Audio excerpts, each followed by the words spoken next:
Dapat na rooftop namin, ayan, dati mga Shutek lang, ngayon nagtatayo ang building na, ano yan, condo.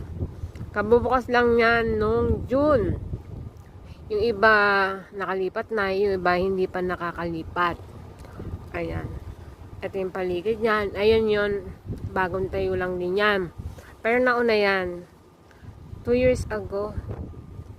Nauna, tapos eto, pinatatayo naman to.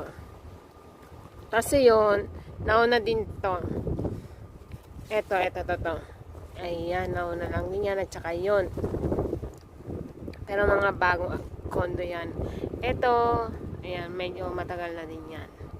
Diba, ang ganda. Someday, sana makatira tayo dyan. Manifest natin, manala tayo sa loto at makakuha tayo ng isang unit. Hindi lang isa, dalawa, at